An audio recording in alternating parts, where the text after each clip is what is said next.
साथियों, आज 2 जनवरी 2026 है। पिछले साल का मूल्यांकन करें तो सोने और चांदी के वृद्धि को देखते हुए कहा जा सकता है कि 2025 सोने और चांदी का वर्ष रहा है। सोना में 74% और चांदी में 138% का ग्रोथ देखा गया है। तो आइए जानते हैं पिछले साल सोने और चांदी के कीमतों में इतना बढ़ोतरी क्यों हुआ और 2026 में अर्थशास्त्रियों के द्वारा, विद्वानों के द्वारा क्या अनुमान लगाया जा रहा है। साथ ही हम यह भी जानेंगे कि अपने देश में कितने टन सोना है और उसका मूल्य भारतीय अर्थव्यवस्था से भी ज्यादा हो गया है। तो सोना का मात्रा भी जानेंगे।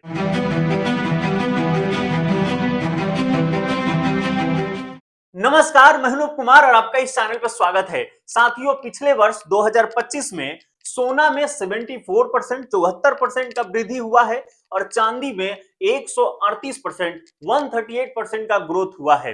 कई कारण हैं, उस कारणों के बारे में हम बात करेंगे। हर एक महीने सोना में कितना वृद्धि हुआ है आप यहां देख पा रहे हैं। जनवरी 2025 में 10 ग्राम सोना 81,000 में लगभग मिल रहा था। फरवरी में 86,000, मार्च में 89, अप्रैल में 94, मई में 95, जून में 99 और जुलाई में लगभग 1 लाख का आंकड़ा पार कर गया। अगस्त में 1 लाख प्लस हो गया, सितंबर 1,10,000, अक्टूबर में 1,24,000, नवंबर में 1,25,000, दिसंबर में 1,39,000 लगभग सोना का कीमत रहा है। ये वर्ष में सबसे ज्यादा अगर सोने की प्राइस देखें तो दिसंबर महीने में रहा लगभग 1,40,000। यह सोने की कीमत में उल्लेखनीय वृद्धि है। मॉर्गन स्टैनली के रिपोर्ट के अनुसार भारतीयों के पास 34,600 टन सोना है। अगर जो वैश्विक स्तर पे $4,500 का जो उछाल हुआ है उसके अनुसार अगर कैलकुलेट करें तो भारतीयों के सोने का जो कीमत है वो 450 लाख करोड़ रुपया से भी ज्यादा हो रहा है। यह कई देशों के अर्थव्यवस्था से ज्यादा है। भारत के खुद जो जीडीपी से भी ज्यादा ये अमाउंट होता है।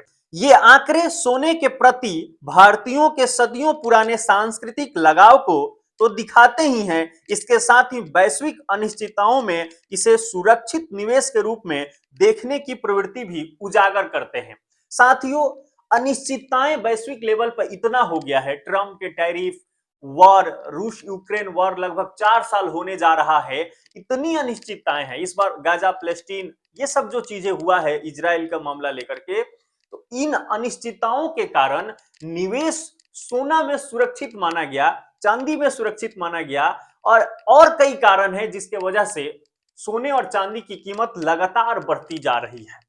पारंपरिक रूप से अगर देखें तो सोने और चांदी के मूल्य में जो बढ़ोतरी होता है वो उच्च मुद्रास्फीति और शेयर मार्केट में जो गिरावट है उसके वजह से होता है। जब शेयर मार्केट लगातार नीचे जाता है तो सोने और चांदी में लोग निवेश करना सुरक्षित समझते हैं और वो सोने और चांदी खरीदने लगते हैं। अगर इस साल भारतीय अगर बाजार की ही बात करें, कई इंटरनेशनल कारण है, डी डॉलराइजेशन हो गया या जो ब्रिक्स की जो कंट्रीज हैं मुख्य तौर पे उनके सेंट्रल बैंक है उसने सोने की खरीदारी बहुत किया है।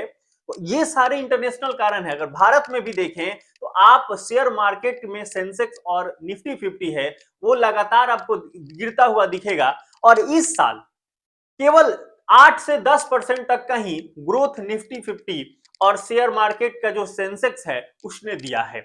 इसमें 10% निफ्टी 50 रहा है और सेंसेक्स लगभग 8% का ग्रोथ दिखाया है। साथियों, अगर बात करें सोने की कीमत में जो बढ़ोतरी हुआ है वो है, एक तो भू राजनीतिक तनाव हुआ, देश में इंटरनेशनल लेवल पे तनाव हुआ और सबसे बड़ा जो कारण है वो जो केंद्रीय बैंक है, विभिन्न देशों के जो केंद्रीय बैंक है, खासकर यूरोप के जो ब्रिक्स कंट्रीज हैं उनके सेंट्रल बैंक के द्वारा बहुत सोना को परचेज किया गया। लोगों में ये होड़ सिमझ गई कि इतना सोना क्यों खरीदा जा रहा है। तो इस कारण से सोने की कीमत में बढ़ोतरी हो गई। और अगर चांदी की कीमत की बात करें तो उसका कारण है औद्योगिक मांग चांदी की इतनी बढ़ती जा रही है कि चांदी की कीमत अब भविष्य में चांदी जो है वो खुद गोल्ड की तरह होने जा रहा है। तो मैं ही क्यों, संदीप माहेश्वरी सर भी कहते हैं कि भविष्य का जो गोल्ड है वो सिल्वर है। Silver is the new gold. तो औद्योगिक मांग बढ़ते जा रहा है, जितनी मांग है उसकी आपूर्ति ही नहीं हो पा रही है। सबसे बड़ी बात तो ये है, आज अगर हमको सोलर पैनल बनाना है या इलेक्ट्रॉनिक्स डिवाइस बनाना है, मेडिकल उपकरण बनाना है, इन सभी उपकरणों में अब चांदी का प्रयोग किया जा रहा है। सोलर पैनल से जिससे हम बिजली उत्पादन कर रहे हैं, सोलर पैनल में हमें चांदी का भरपूर प्रयोग करना पड़ता है।